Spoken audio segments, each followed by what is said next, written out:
네, 안녕하십니까. 두 번째 발표를 맡은 서울대 규장각의 김소라 학예사입니다. 저는 오늘 불과 물, 조선 후기 이상 저온 현상 속 온돌 보급과 청계천 준설이라는 제목으로 조선 후기 사람들이 기후 변동에 어떻게 자기도 모르게 대처하고 있었는가, 그리고 그것이 장기적으로 조선 사회를 어떻게 바꿔 나갔는가에 대해서 말씀드리고자 합니다. 제 목차는 다음과 같습니다. 기상청에서는 매년 전년도 기상 현황을 분석해서 기상연감이라는 자료를 발간합니다. 2020년 기상연감을 보면 2020년에는 역대 가장 긴 장마철이었고 전국적으로 내린 강수량이 역대 2위였다라는 내용이 있습니다. 또 1973년 이래 전국적으로 가장 1월이 따뜻했다, 이런 내용도 담겨 있고요. 반면에 6월은 너무 더워서 7월보다 더운 6월은 처음이었다, 이런 내용이 담겨 있습니다. 사실 이제 이런 식으로 기후가 이상하다, 기온이 널뛰기를 한다, 이런 얘기들은 더 이상 우리에게 낯설지 않은 것입니다. 하지만 이제 지구의 입장에서 본다면은 지금 이 시기는 무척 낯설고 어색한 시기임이 분명합니다. 그래서 이제 근래의 이러한 이상 기후 현상을 가져온 것이 인류의 가장 큰 행동에 영향을 받은 것이다라는 점에서 호모사피엔스가 가장 지구에 영향력을 크게 발휘하고 있는 시기가 바로 지금이다라는 의미로 현재를 인류세라고 부르곤 합니다. 이런 인류세라는 이제 용어가 등장하면서 인간과 기후 환경 사이의 관련성에 대해서 관심이 높아지면서 자연스럽게 기후 그 자체에 대한 탐구에 관심이 높아지게 되었습니다. 그래서 옛날에 기후가 어땠는가 분석을 하고 또 미래의 기후가 어떻게 바뀔 것인가를 이제 예측하는 학문으로 기후학이 대두하게 되었는데요. 이 기후학이 하나의 학문 분과로 자리를 잡게 되었고, 그로 인해 이제 연구가 진행된 활발한 분야 중에 하나가 바로 소빙기 관련 연구다라고 말씀드릴 수가 있습니다. 휴버트 램이라는 학자는 이 기후학의 대가인데요. 그 학자가 가장 강력하게 주장한 것이 이 소빙기의 존재입니다. 이 사람이 생각할 때 소빙기라는 것은 단순히 춥기만 하다, 겨울에 엄청 춥다, 이런 것이 아니고 여름에도 춥고 겨울에도 춥고 거기다가 춥기만 한 것이 아니라 기후가 예측 불가하게 움직인다라는 것이 소빙기의 특징이다라고 얘기를 합니다. 그래서 이 기후 패턴이라는 것이 4분의 1세기 이상 지속되지 않는, 예측할 수 없는 기후 변동이 일어나는 시기가 바로 소빙기인데, 그 중에서도 가장 심각했던 시기가 17세기다라고 지적하고 있습니다. 그래서 이러한 연구 성과를 받아들여서 서구 역사학계에서는 서구 그 사회의 17세기 변동과 연계지어서 17세기 위기론, 그것이 17세기 소빙기 현상과 연관이 있다라는 식의 연구들을 많이 해왔고, 그를 본따 와서 이제 한국사에서도 그 비슷한 연구가 진행된 바 있습니다. 예를 들면 1982년에 나종일 선생님 같은 경우는 이제 처음으로 17세기 위기론을 소개하면서 한국 사회도 이런 연구를 해볼 수 있지 않을까라는 이제 가능성을 제시하신 바가 있고, 또 이어서 김연옥 선생님 같은 경우는 여러 소빙기 연구를 이제 진행하면서 조선에도 정말 소빙기라는 게 있다, 그리고 이 시기를 총 3단계로 나눠볼 수 있겠다, 그리고 가장 심각했던 시기는 역시 17세기 무렵인 것 같다, 이런 얘기를 하신 바가 있습니다. 그리고 1996년 즈음에 이제 이태진 선생님께서는 이 국사편찬위원회가 역점 사업을 하고 있는 이 조선왕조실록 데이터베이스를 적극적으로 활용해서 이제 그 키워드 분석을 시도한 바 있습니다. 그래서 키워드 분석을 했더니 이 시기에 이상 기후 현상이 많이 등장했다, 특히 자연재해가 많더라, 그래서 소빙기로 설정한 바가 있습니다. 이제 이러한 연구들을 토대로 오늘날까지 많은 관련 연구가 진행되고 있는데요. 아쉬운 점이 없지 않습니다. 일단 첫 번째는 연구들이 단순 통계를 내는 연구가 많다라는 점입니다. 그러니까 단순히 뭐 수치를 믿고 단순 통계 내는데 이것을 지적하는 것이 아니라 어떤 키워드 분석 같은 걸 하는 것에 있어서 이제 한계점이 뚜렷한데, 그것을 이제 다소 비판 없이 계속 이어오고 있는 측면이 있다는 것이죠. 예를 들면 오늘 날씨는 누가 보면은 약간 흐리다, 우중충하다, 누가 보면 거의 장마다, 누가 보면 뭐 홍수급이다, 이렇게 얘기할 수 있지만, 이제 당대 사람들이 어떤 식으로 어떤 날씨 보고 어떻게 적었는지 알 수 없는 상황에서 단어만 보고 그걸 분석하다 보니 한계가 뚜렷하다라는 점이 있겠습니다. 그리고 또 하나 가장 이제 한계라고 할 수 있는 것은 아직 기초적인 단계다 보니까 기후 역사학을 한다, 역사 기후학을 한다라고 하면서도 연구가 다소 단편적인 어떤 사례 분석을 하고 그친다는 것입니다. 그러니까 제가 생각할 때 이 생태 환경사를 한다, 특히 인간과 자연의 관계를 연구한다라고 하려면 이제 그 연쇄되는 과정, 연속성을 이제 주목해서 뭔가 하나가 일어나고 그 뒤에 어떻게 반응하고 그것이 어떤 영향을 받고 이 연쇄의 과정을 보여줘야 한다라는 생각이 있는데요. 기존의 연구들은 다소 그 부분에 미진한 측면이 있었습니다. 그래서 저는 이제 초보적인 단계에서 이제 조선 후기 사회의 여러 변동상 중에 엮어볼 수 있는 것들을 뽑아보자, 이런 이제 문제 의식을 가지고 연구를 시작하게 되었습니다. 예를 들면은 여기 녹색으로 표시된 영조대 청계천 준설된 것은 아마 모르시는 분들이 없을 거예요. 영조가 청계천 준설 작업한 거. 그리고 조선 후기에 온돌이 많이 생겼다. 그것도 당연히 이미 다 알고 있는 사실입니다. 그런데 이것들을 이제 좀 하나로 엮어가지고 크게 설명해 볼 수는 없을까 하는 생각에서 이런 식으로 이제 그 글을 개요를 짜게 되었습니다. 16, 18세기 사이에 이제 소빙기가 절정이었고 조선 후기 온돌 보급이 확대되었으며 그것이 한성군의 땔감 소비 증가를 시키고 인근 산림을 황폐화시켜서 토양 유실을 심화시키고 그것이 청계천을 막고 범람시켜서 영조대에 할 수 없이 청계천 준설할 수밖에 없는 상황에 몰리게 되었다. 이런 식으로 이제 얘기를 해보고자 합니다. 우선 첫 번째로 이상저온 현상하고 온돌 보급의 관계에 대해서 말씀드리고자 합니다. 전 세계적으로 17세기 전후로 이상저온 현상이 관측이 됩니다. 조선에서도 17세기에 경신대기근, 을병대기근 이 두 개의 무시무시한 대기근이 닥치는데요. 이때 지적되는 것들은 뭐 황충, 냉해, 가뭄, 홍수 등등 엄청나게 이상 기후 현상이 많았다. 자연재해로 사람들이 허덕였던 것이 이미 자료로 밝혀진 바 있습니다. 그리고 또 하나 눈길을 끄는 자료들은 여기 있는 것들인데요. 바다가 얼었다라는 기록입니다. 특히 동해 바다가 얼었다. 지금 생각해 보면 동해가 얼었다라는 것은 쉽게 상상하기 어렵습니다. 그런데 이제 첫 번째 그 숙종실록을 보면은 겨울에 12월에서 1월 사이에 바다가 얼어가지고 엄청 두꺼워 있었다, 엄청 넓게 얼어 있었다.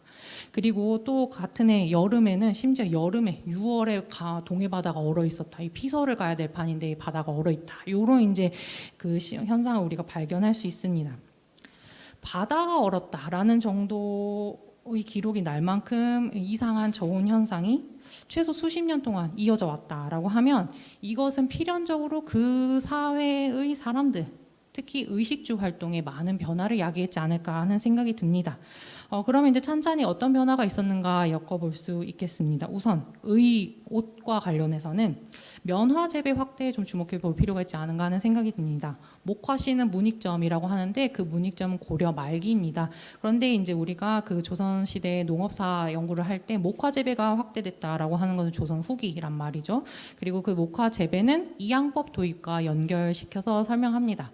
그런데 이제 근래 연구들은 그 이양법 하는 것이 그렇게 그 천수답에 기대던 것보다 벼 수확고가 높았던 것이 아니고 안정성이 좋았던 것도 아니다. 다만 노동력을 절감해서 다른 작물, 특히 목화 재배에 투입하려고 했던 것이 있는 것 같다. 이런 얘기를 합니다. 그럼 다시 말해서 다소간 불확실성을 가지고 주곡 생산에 대해서 좀 불확실성을 안고 가더라도 목화를 기를 수밖에 없던 상황이 생겼다라고 볼 수 있지 않을까.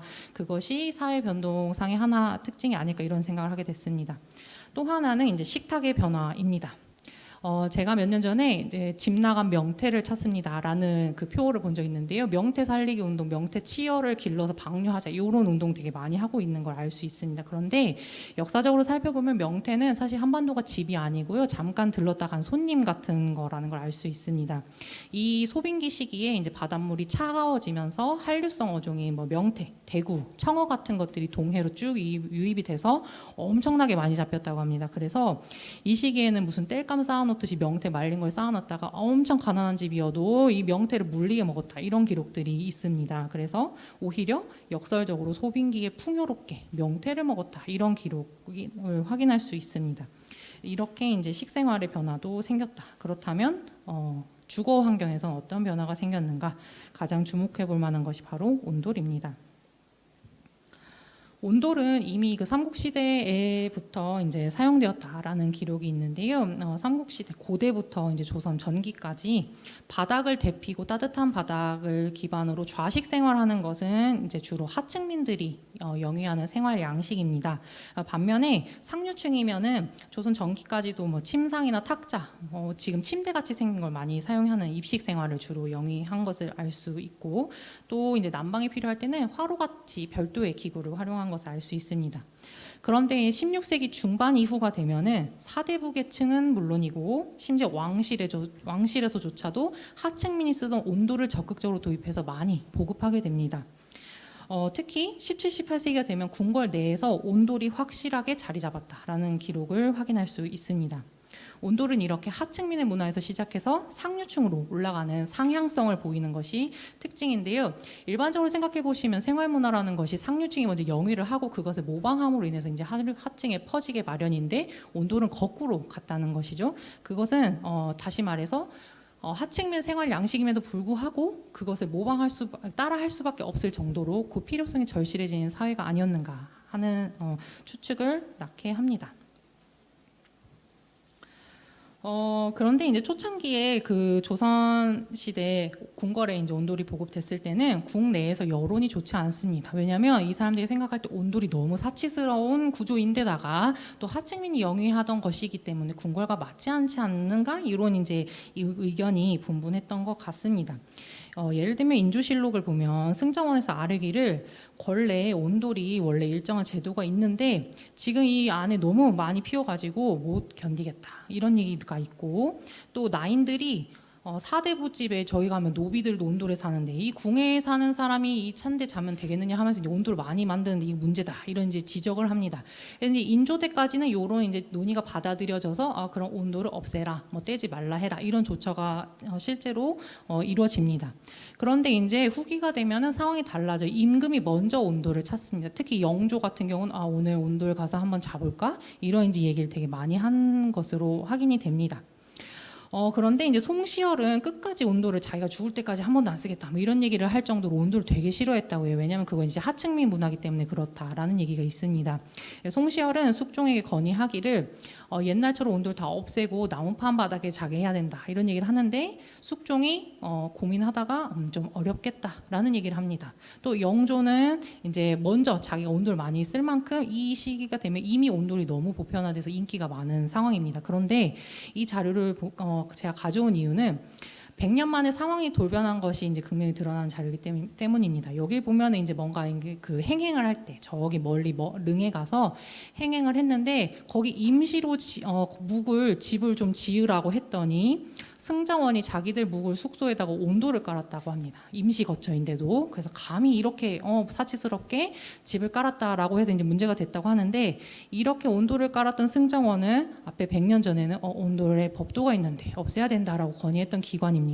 그러니까 이렇게 상황이 달라지게 되었다라는 것을 우리가 확인할 수 있습니다.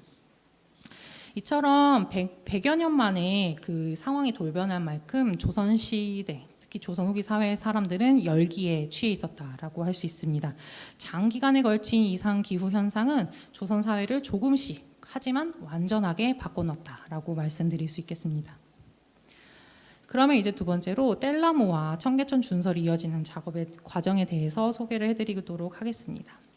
조선시대는 조선 전반기에 걸쳐서 산림천택 여민 공지 기조를 유지를 합니다. 그래서 숲을 이제 특정한 뭐 금산이나 봉산 같은 걸 제외하고는 민간에 개방을 하고, 이제 임산물도 민간에서 자유롭게 가져갈 수 있게 하는 것이죠.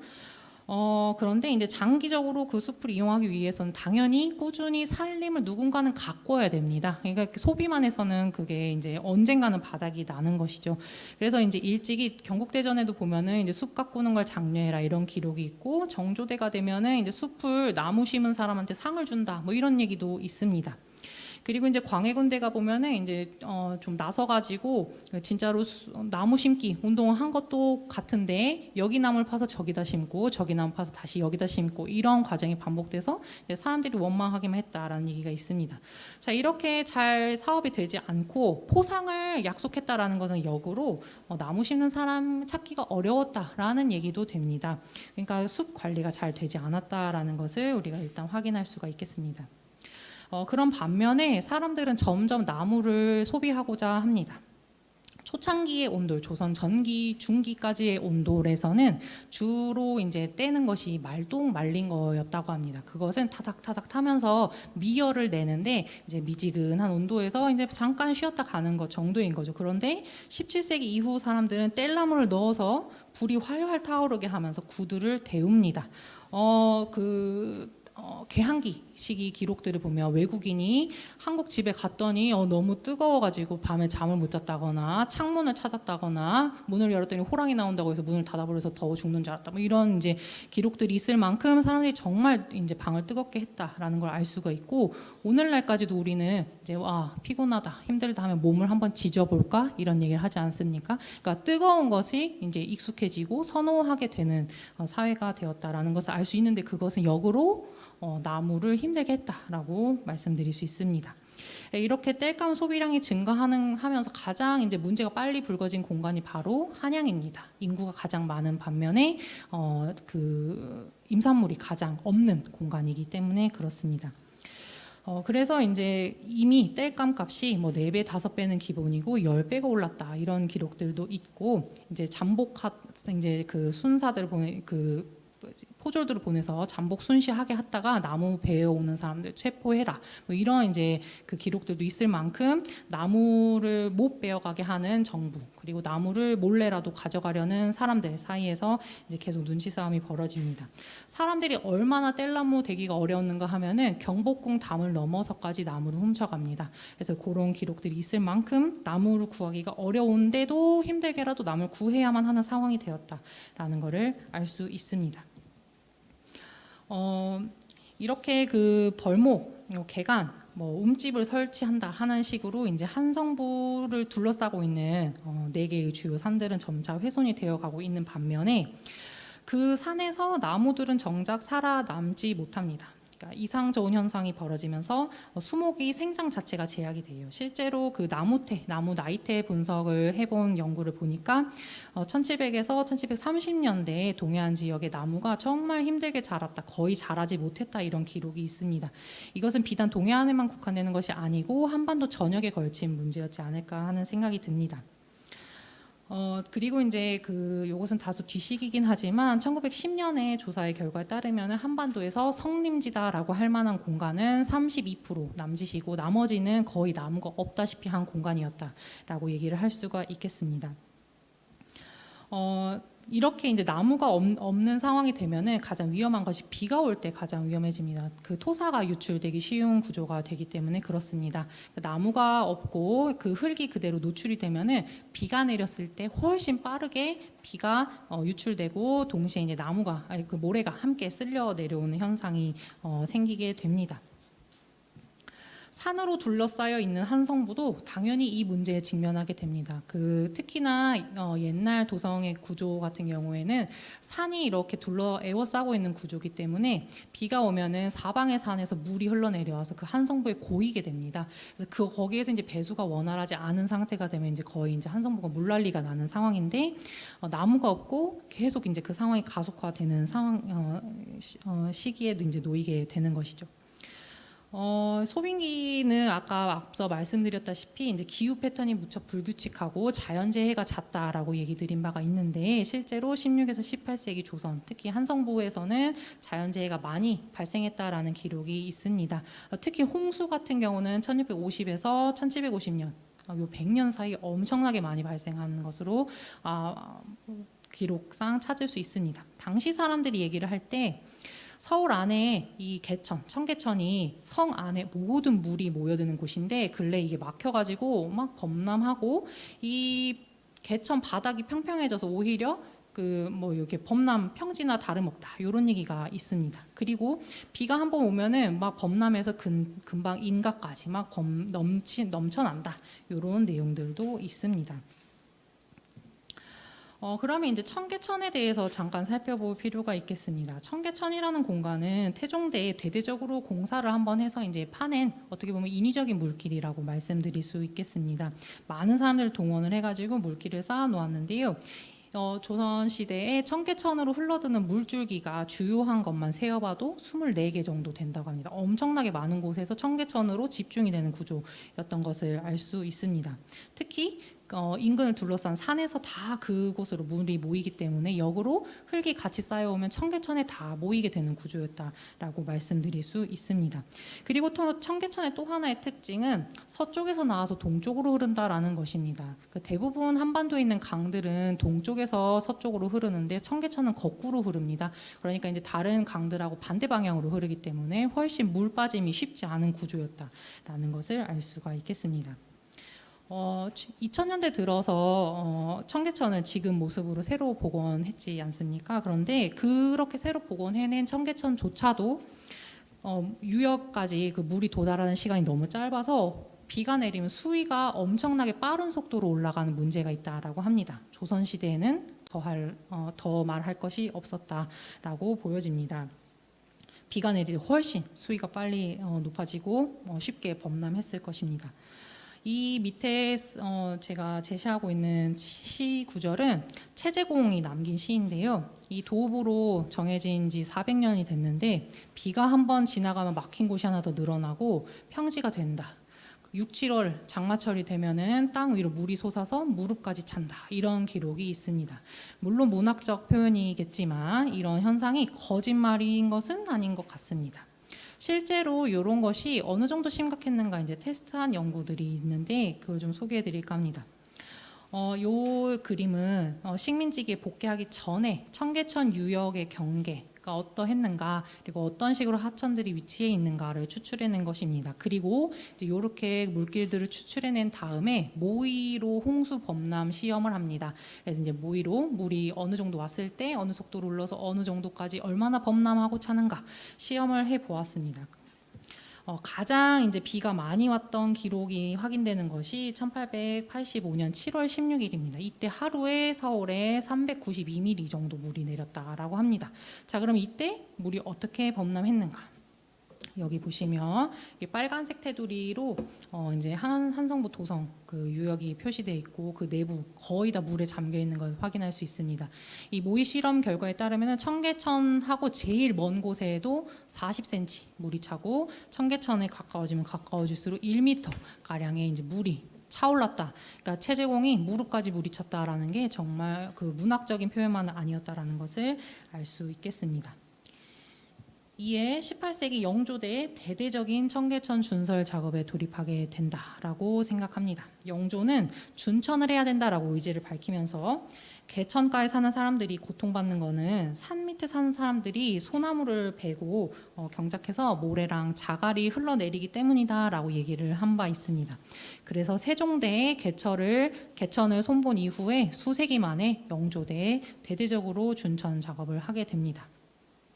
그리고 그 준천 관련된 내용은 나중에 이제 준천사 절목이라고 하는 책에 이제 담아내게 되는데요. 그 절목을 보면은 이제 앞으로 어떻게 해야 될까 이런 이제 내용들을 언급하면서 가장 당부하는 것이 주변 산 관리입니다.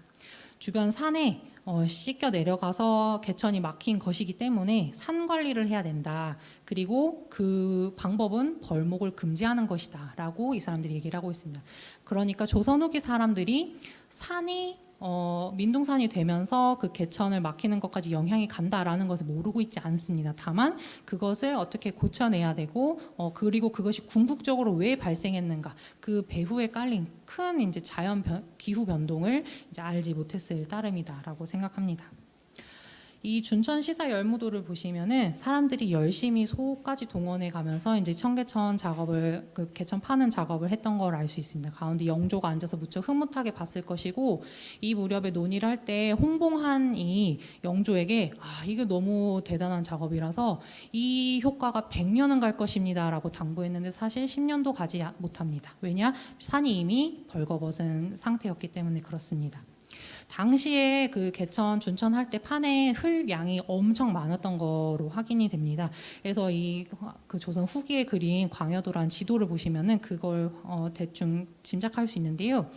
여기 아래 보시면 가산이라고 청계천 양쪽에 표시가 되어 있어요. 당시 준천할 때 흙을 너무 많이 퍼내가지고 일단 인근에 다 이제 지반을 올렸다 합니다. 그게 한 1m 정도 됐다 하는데 그러고도 모자라서 양쪽에다가 산이 쌓일 만큼 이제 모래가 쌓였다라는 것을 알 수가 있습니다. 자, 이런 상태에서 이제 고종 때까지 계속 임시적으로 준천하지만 궁극적으로 해결되지 않습니다. 그래서 이제 식민지기가 도래하게 됐고 일본 사람들이 볼 때는 이 한성부가 무척 더럽고 비위생적인 공간으로 비춰지는, 특히나 청계천 인근 가면 냄새가 지독하다 이런 얘기를 합니다.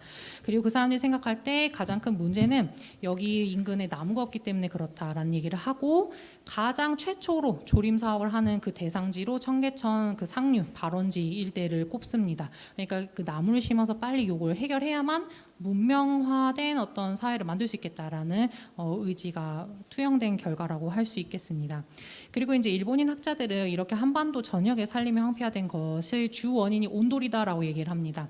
조선 사람 입장에서 보면 조상 대대로 온돌을 썼겠지만 이건 비위생적이고 경제적이지 못하다. 또 온돌로 인한 피해가 연료를 지나치게 벌목하고 낭비해서 산림을 황폐화시키는 것이다. 이거 고쳐야 된다. 이런 얘기를 했고, 이 연구 성과를 책으로 펴내가지고 일본이 이제 지역사회 곳곳에 보급하기도 하고, 실제로 분구 개량 사업이라고 해서 온돌 없애기 운동 같은 걸 하기도 합니다. 하지만 온돌이라는 것은 단순히 이 사람들 생각처럼 전 근대 사회의 유산이 아니고 오히려 전 세계적인 소빙기 속에서 수세기에 걸쳐 변화해온 기후 환경에 적응하기 위해서 조선시대 사람들이 나름대로 고안해낸 변화상이었다라고 평가해야 할 것 같습니다.